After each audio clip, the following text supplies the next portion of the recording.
Este tema es muy importante para todos los profesionales de la salud, en especial para los médicos, los farmacéuticos y también las enfermeras obstetrizas, ¿no?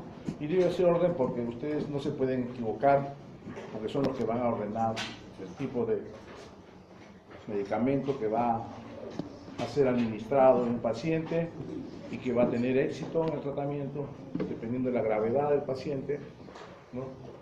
O dependiendo de la no necesidad de emplear antibióticos de última generación. Siempre se hace la terapéutica en escalera, acuérdense bien, el monofármaco, ¿no? La polifarmacia, porque así la han puesto injustamente, ¿no? Porque no es culpa de los farmacéuticos, la polifarmacia es la poliprescripción de medicamentos, ¿no? La terapia científica en la medicina es emplear el menor número de fármacos, porque son sustancias químicas, y todo lo que es extraño al organismo, a nuestros tejidos, el organismo, por un mecanismo innato de defensa biológica, se defiende atacando a esa sustancia extraña, sea mediante sistemas enzimáticos, por nuestro sistema inmunológico, trata de englobar, capturar, neutralizar, eliminar, ¿no?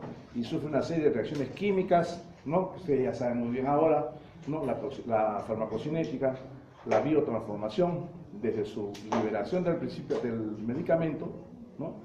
Y todo el proceso de absorción, distribución, metabolismo, disposición en los diferentes tejidos, ¿no? Y excreción.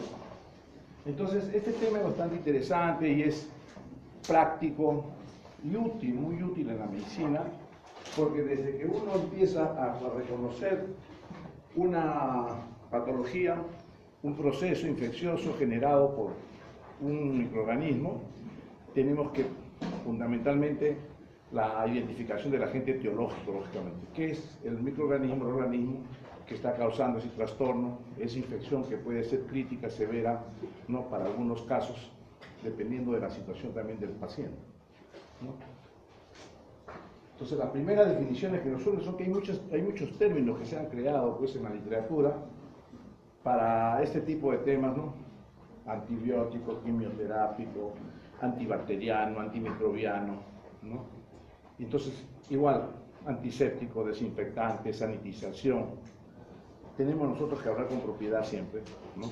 Para poder comunicar las órdenes, las prescripciones, el manejo de los pacientes, ¿no? No haya equivocaciones. En primer lugar, antibiótico y quimioterápico. Antibiótico viene de la palabra anti, contra la vida, ¿no? Y lógicamente ustedes saben que esas sustancias se crearon desde su origen, ¿no? Tiene su origen inclusive desde las humanidades más antiguas, desde la época egipcia, de los egipcios, ¿no? Cómo los egipcios embalsamaban a sus cadáveres para que no se deteriore la materia orgánica, conservarlos, digamos, en un estado físico bastante aparente, como si estuvieran vivos. Eso les permitió a ellos, digamos, reconocer muchas sustancias que tenían la propiedad de conservar los tejidos orgánicos, ¿no? De los seres humanos, en forma inerte, pero sin deteriorarse.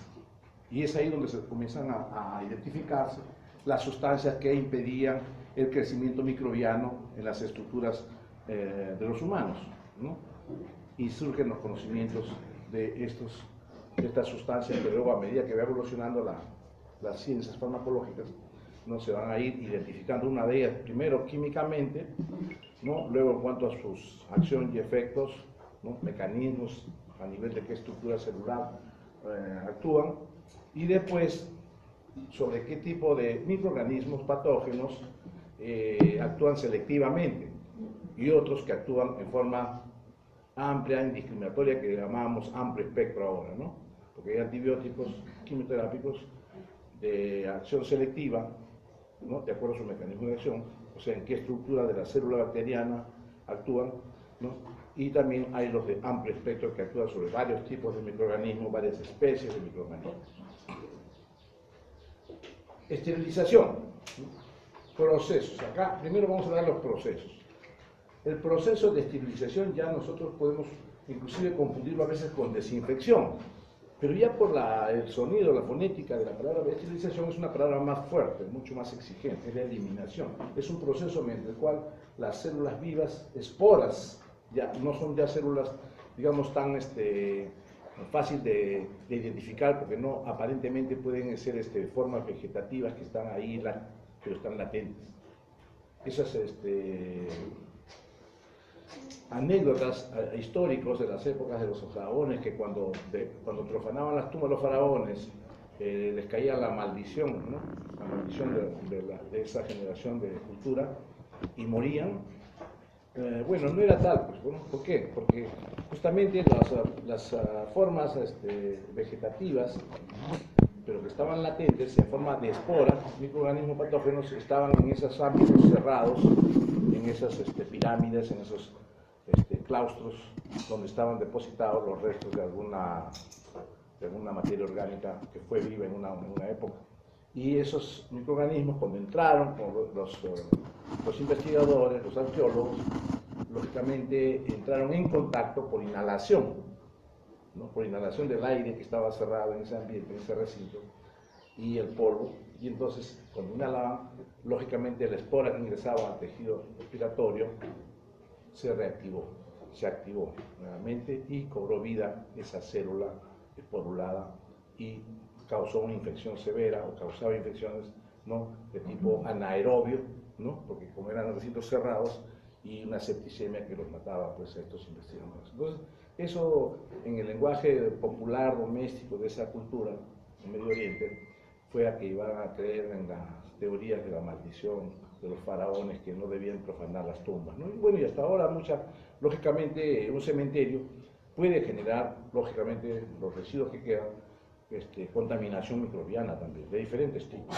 ¿no? Para eso nos estudia microbiología y parasitología, y las condiciones sanitarias, si son pésimas, ¿no? Inclusive ahora se añaden otras más, ¿no? Que no hay que llevar floreros para depositar agua, porque ya empiezan los insectos vectores, los mosquitos voladores, a transmitir otros tipos de agentes patógenos, ¿no? Virales, ¿no? Bacterianos, parásitos, ¿no? Protozoarios, plasmodium, ¿no? El dengue, la malaria, etc., ¿no?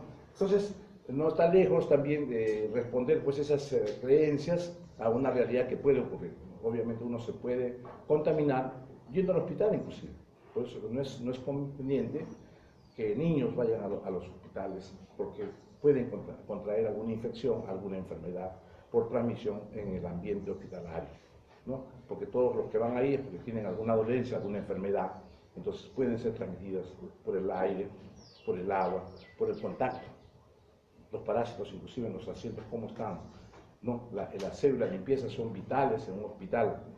La cultura de la bioseguridad es estratégica y es el eje para que disminuyan las infecciones intrahospitalarias y las extrahospitalarias que se llevan hacia afuera a su hogar las personas, los familiares de los pacientes que están internados o que vienen a atenderse, ¿no? Y entender que la bioseguridad es una cultura que no se puede implementar en una semana, en un curso, en 2 cursos, en una maestría, sino es una cultura que tiene que desarrollarse toda la vida, ¿no? La higiene, la utilización de sustancias químicas y también agentes físicos, y acá vamos a hablar de eso también, ¿no? Agentes físicos y químicos que van a ayudar en la desinfección, en la esterilización, en la sanitización de ambientes, dependiendo del tipo de ambiente que deseamos, digamos, esterilizar o sanitizar, ¿no? Sea una industria de alimentos, un lugar donde se toma, por ejemplo, las muestras de leche del ganado para que pueda ser pasteurizado y luego dado a la población para su alimentación. Entonces, la palabra esterilización es la primera que se nos viene, que es el proceso mediante el cual las células vivas, esporas, viables, virus, son destruidos o eliminados de un objeto o hábitat, ¿no? Entonces, ya eso nos lleva a pensar de que este tipo de sustancias que tienen esta propiedad de esterilizar, ¿no? Tiene, pues, que tener una capacidad, ¿no? Sea física o química, de poder realmente destruir estas formas de vida, estas formas vegetativas, ¿no? Que pueden mantenerse inertes, ¿no? Inactivas por momentos o tiempos, pero luego ser activadas por condiciones climatológicas, ¿no? En el ambiente, o por también condiciones biológicas del paciente. un paciente que tiene un sistema inmunológico disminuido, sea por una enfermedad o sea por una desnutrición también, no tiene bien desarrolladas sus defensas, obviamente es un paciente vulnerable, lábil de poder contraer infecciones, ¿no? Por eso que se reconoce la tuberculosis como la enfermedad de la pobreza, ¿no? Porque esa enfermedad, esa infección que está, digamos, afectando duramente a nuestros sectores sociales menos favorecidos económicamente, porque los medicamentos cuestan muy caro, ¿no? Y sobre todo los antibióticos para este tipo de enfermedades son ahora ya inclusive inútiles los tratamientos tradicionales. Entonces se están buscando ahora nuevos medicamentos, nuevos principios activos para poder destruir a estas cepas resistentes que se han hecho a través del tiempo por el incumplimiento de las terapias, ¿no?, antibacterianas por parte de los pacientes. ¿Por qué no la cumplen? Porque son pobres, no tienen estabilidad laboral, no tienen una economía para poder solventar su tratamiento porque es largo, ¿no?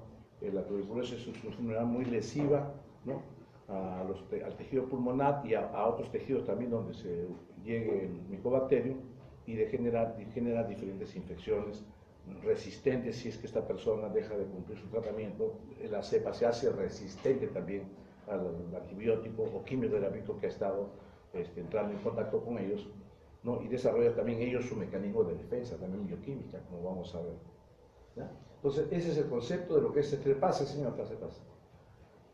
Es el proceso mediante el cual entonces se puede destruir esto, ¿no? Y generalmente esa palabra esterilización ya nos lleva a métodos, digamos, modernos, ¿no?, físicos y químicos, y hasta a veces industrializados, para poder tener esa capacidad de destruir a todo tipo de microorganismos, sea en formas vegetativas o sea en formas activas también. Y también a parásitos, o sea, esteriliza todo, ¿no? Y eso puede lograrse con radiaciones, ¿no? Se puede lograr con nebulizaciones en el ambiente. Y vamos a ver. Entonces, un objeto estéril, dicen con la palabra estéril, por eso dice es estéril, tiene que ser material biomédico estéril, jeringas descartables estériles, una vez que están esterilizados por método físico, radiaciones, o también químicos, con gases. Por ejemplo, el óxido etileno se usa como desinfectante de materiales, ¿no?, quirúrgicos. O también hasta el alcohol yodado también puede ser un desinfectante, ¿no?, cuando está a alta concentración el alcohol y tiene yodo además adicional, entonces se está buscando una mayor capacidad de eliminación, ¿no?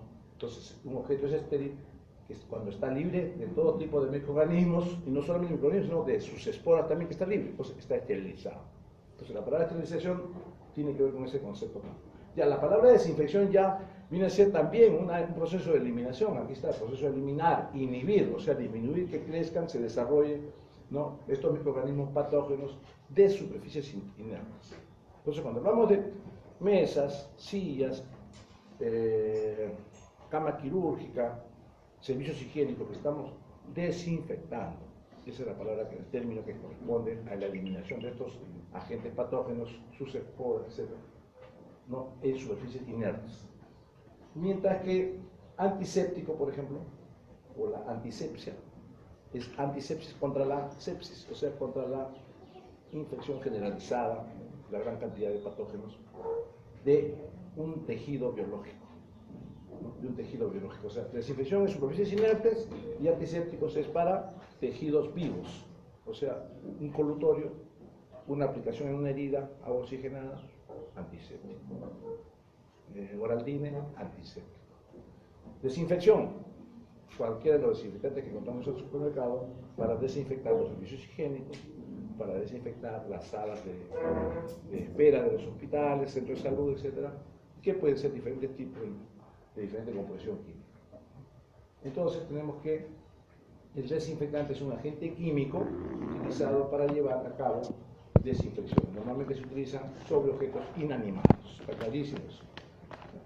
Un desinfectante no necesariamente esteriliza un objeto, por supuesto, porque un desinfectante, como es una sustancia química que se aplica sobre una superficie, pueden haber áreas que puedan quedar residuos, no se ha limpiado bien, no se ha aplicado bien, no se ha seguido el método de desinfección adecuadamente, a la dilución adecuada del desinfectante, porque generalmente viene con su literatura científica del producto, de cómo debe diluirse una cucharita en un vaso de agua si es un colutorio, o 10 centímetros cúbicos para 1 litro de agua, ¿no? O sea, uno tiene que seguir estrictamente las indicaciones del fabricante para lograr una desinfección apropiada, eficaz. Si no cumplimos el procedimiento que da el fabricante, no vamos a poder desinfectar el material quirúrgico, la cama quirúrgica, etcétera, lo que están los objetos útiles en el servicio médico.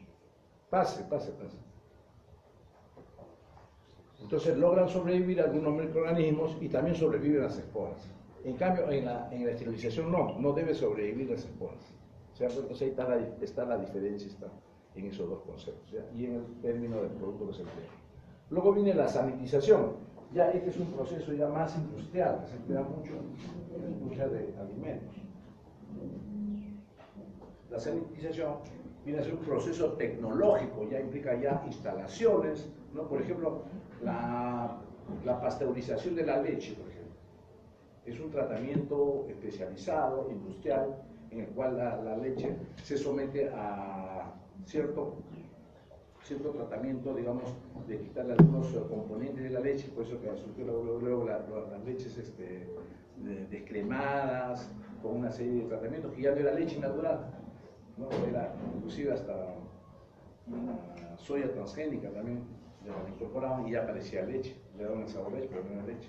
Entonces, el producto natural tiene que tener un tratamiento biológico especializado, porque si no pierde sus propiedades, no solo de nutrientes, sino también pierde sus características organolépticas, sabor, color, densidad, etc. Y eso afecta lógicamente la nutrición y afecta también el gusto de los usuarios. Entonces, la sanitización es eso, pues se desarrolló esas tecnologías, ¿para qué? Para reducir el número de microorganismos en materiales, ambientes, ¿no? Ambientes industriales, de trabajo también, a niveles. Cuando dice a niveles quiere decir que pueden haber agentes, pero no pueden quedar patógenos. Pueden sobrevivir, acá hay microorganismos, ¿no? Que pueden ser también patógenos si no hay una limpieza adecuada permanente. Pero normalmente si hay una buena limpieza, ¿no? Y de vez en cuando, cada cierto periodo de tiempo, hacen una desinfección total, ¿no? Se puede mantener el ambiente en condiciones de sanitización. ¿Qué quiere decir eso? Que pueden haber microorganismos que no son patógenos, son banales, ¿no? Pero los patógenos sí deben ser eliminados, asegurarnos con eso. Y para eso ya se buscan desinfectantes adecuados que ataquen sobre ese tipo de patógenos. Entonces la sanitización se aplica en alimentos, en industrias, sanitizar las instalaciones, la soya, los tanques, las escaleras, etc. Limpiar todo eso, desinfectar, ya le llaman sanitización. Cuando aplican calor, temperatura o aplican también presión, ¿no? Como por ejemplo un autoclave. Un autoclave ya no es solamente calor, se aplica presión, ¿no? O sea, tiene un manómetro para ir graduando la presión y observar que la presión no se exceda tampoco de la técnica. Ahora vamos a ver también eso. ¿Por qué? Porque si no controlamos eso, ¿qué pasa? El autoclave estalla, ¿no? Y han habido accidentes en los laboratorios académicos, estudiantes, porque muchas veces no han logrado captar el mensaje del peligro que puede haber en un autoclave, ¿no? Y hay autoclaves pequeñas tipo balde, pero también hay autoclaves grandes tipo lavadora, por ejemplo. En los hospitales hay autoclaves gigantes, en las industrias hay autoclaves gigantes. Entonces, imagínese usted que no tengan un control periódico, diario, de la presión en el manómetro, de que no vaya a haber alguna falla eléctrica, porque siempre puede ocurrir accidentes por fallas eléctricas, ¿no? Y estallar, causar una explosión, ¿no? Y en un laboratorio pequeño también puede haber una explosión de una autoclave pequeña que puede dañar a la cara, al cuerpo, la mano, etcétera, del operador, ¿ya? Entonces, eso ya vamos a ver en la parte de desinfección por vía húmeda o vía seca, que también muchos ya deben haber leído, me imagino, para esta clase.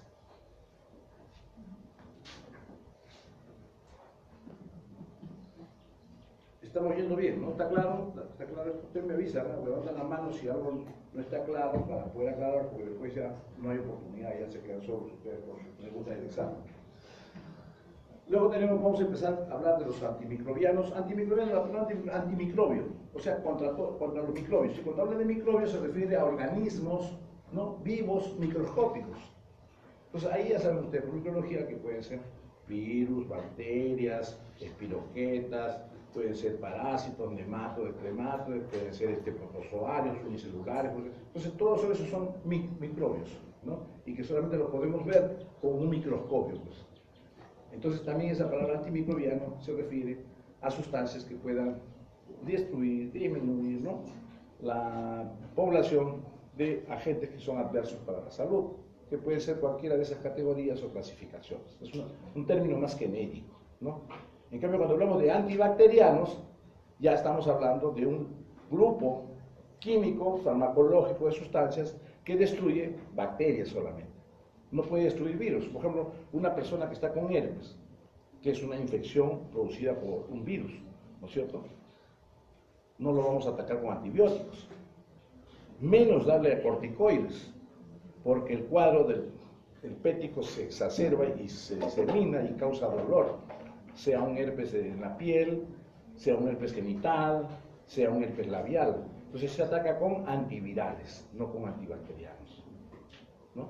Lo mismo, un antiparasitario también es un antimicrobiano, pero ese grupo químico farmacológico va dirigido a destruir parásitos, que pueden ser unicelulares, pluricelulares, y que tienen diferentes mecanismos de acción. Algunos atacan el sistema nervioso, si es un parásito multicelular, si es grande, pequeño, mediano, etc. O también pueden ser otro tipo de sustancias que ataquen el sistema digestivo, o si son células, ¿no?, protozoáricas, también tienen otros mecanismos de acción. Entonces, el primer grupo de agentes antimicrobianos, ¿no?, antimicrobianos para los microbios en general, de acuerdo a la sistemática, tenemos a los agentes físicos, o sea, todo tipo de energías, físicos, energías.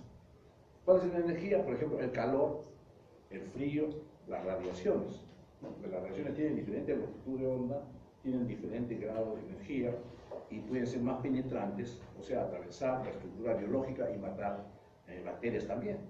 Y eso es lo que se usa a veces en los ambientes, ¿no? Por ejemplo, los métodos de esterilización por calor, ¿no?, ya hemos hablado de eso hecho, ¿no?, se pueden categorizar en dos grupos, ¿no?, vía húmeda y vía calor seco, ¿no? Lo fundamental es que el calor desnaturaliza las proteínas, obviamente, ¿no es cierto? Si no, pongamos una parte de nuestro cuerpo en alguna zona de calor, en una plancha caliente, ¿no?, no solamente nos quema, sino el calor radiante nomás ya empieza a afectar la estructura celular, ¿no? Aparte que deshidrata, va desnaturalizando las proteínas. Entonces, el calor es un método de esterilización para cierto tipo de materiales. No podemos poner al horno, por ejemplo, a la vía seca, un tubo endotraqueal, porque está hecho con material sintético, ¿no? Entonces, por vía seca, por ejemplo, lo que podemos esterilizar son objetos metálicos, un bajalenguas metálico, un espéculo vaginal, ¿no? Esterilizarlo, no desinfectarlo, sino esterilizarlo, porque el calor tiene su técnica, acá dice. Cuando el calor seco tiene que estar 2 horas a 180 grados centígrados.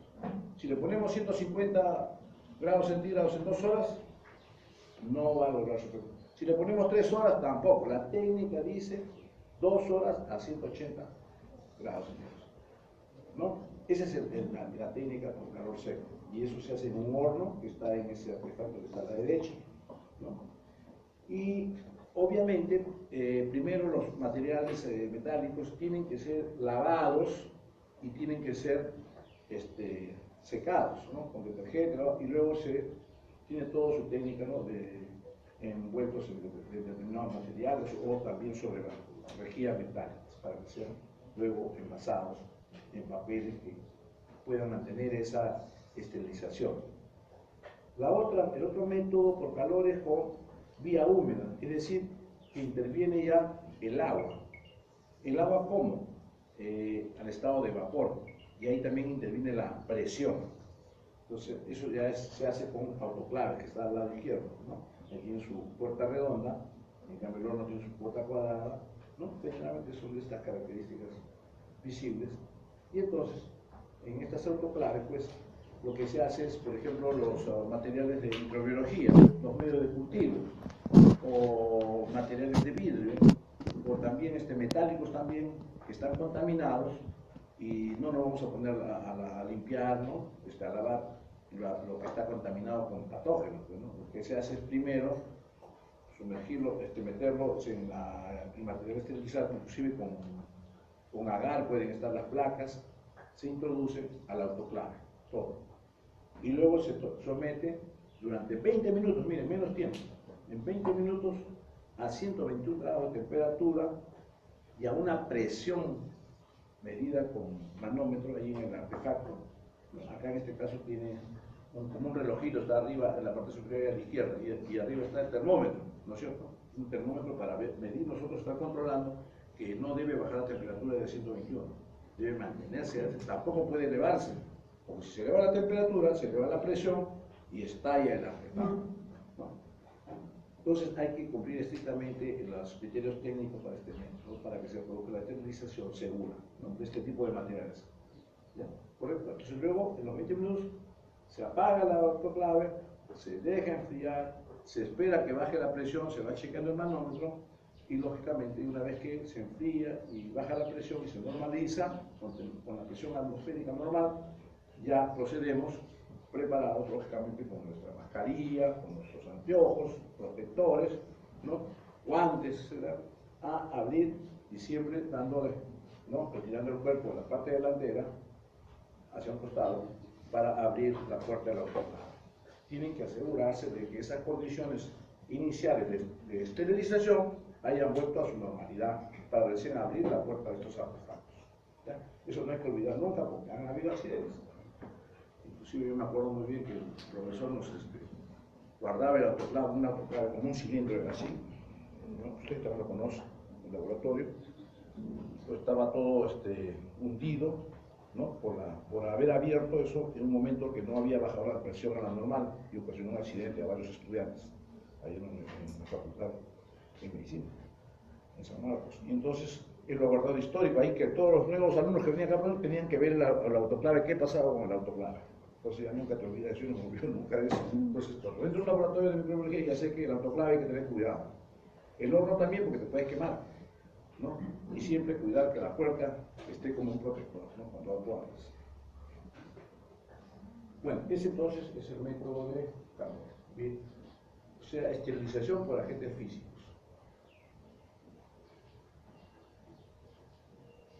Entonces, hablábamos de antibióticos, hablábamos de antisépticos, ya sabemos, de desinfectantes, ¿no?, que son sustancias químicas para desinfectar, para destruir microorganismos, ¿no?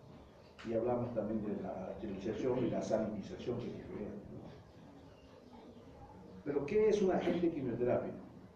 Esto lo definió un microbiólogo famoso, Ehrlich, ¿no?, que el agente quimioterápico viene a ser un agente químico que se usa como tratamiento, porque terápico viene de tratamiento con agentes químicos. De acuerdo a esa etimología, todos los medicamentos, todos los fármacos serían pues quimioterápicos, ¿no es cierto? Porque casi todos son sustancias químicas y casi todos tienen alguna aplicación terapéutica, o sea, para alguna dolencia o enfermedad.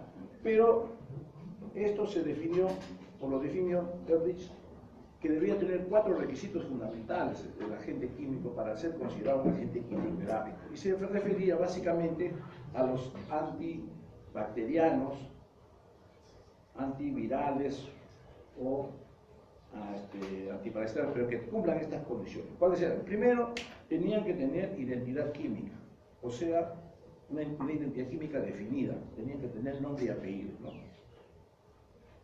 para poder identificar. O sea, ¿qué tipo de sustancia es? A ver, hexaclorobenceno, perfecto, ese es un nombre y apellido químico, ¿no?, en una nomenclatura. Una sustancia orgánica que no tiene, que es indefinida, por ejemplo, una macromolécula, gelatina, por ejemplo, si tiene un nombre químico exacto, o sea, su estructura que lo identifica y tiene para un fin, para combatir una infección, lógicamente cumple el principio. Tener estructura química definida, como un código que identifica la sustancia. Segundo, de que debe atravesar membranas biológicas. ¿Por qué? Porque las sustancias químicas que se usan para fines de combatir una infección ¿no? Sea por un parásito, sea por una bacteria o un virus, puede estar localizado en el cerebro, puede estar localizado en el hígado, un parásito hepático. Necesitamos que la sustancia química sea absorbida, ¿no? Y pase diferentes compartimentos biológicos para llegar al tejido u órgano diana, ¿no? O sea, al órgano donde se encuentra el parásito, el patógeno en general. Entonces, si atraviesa membrana biológica, entonces eso se llama quimioterapia, cumple las características para denominársele agente quimioterápico. Otra característica es que debe tener actividad antimicrobiana selectiva, o sea, debe actuar específicamente sobre los patógenos que se quiere eliminar, no debe eliminar a todos los microorganismos, ¿no?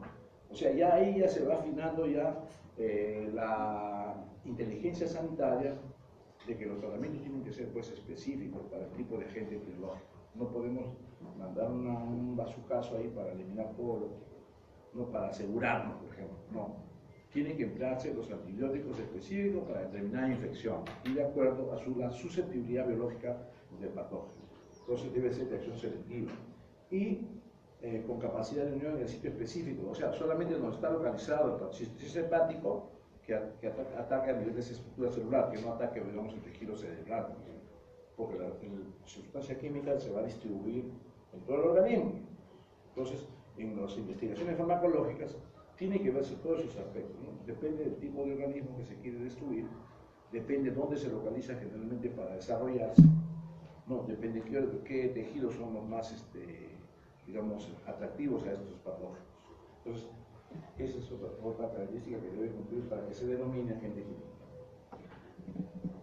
También debe ser tóxico solo para el patógeno, o sea, también está relacionado con lo anterior, o sea, no debe afectar a los otros organismos, digamos, por ejemplo, en el intestino tenemos también microorganismos banales que no nos causan ninguna infección, pero si ese microorganismo, ¿no?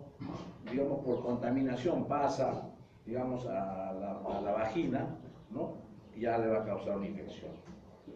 Entonces, esto tiene que también cumplirse, que la toxicidad, ¿no? Debe ser solo para el patógeno, ¿no? Y debe ser selectivo, no solamente actuar en el órgano donde debe actuar en el tejido.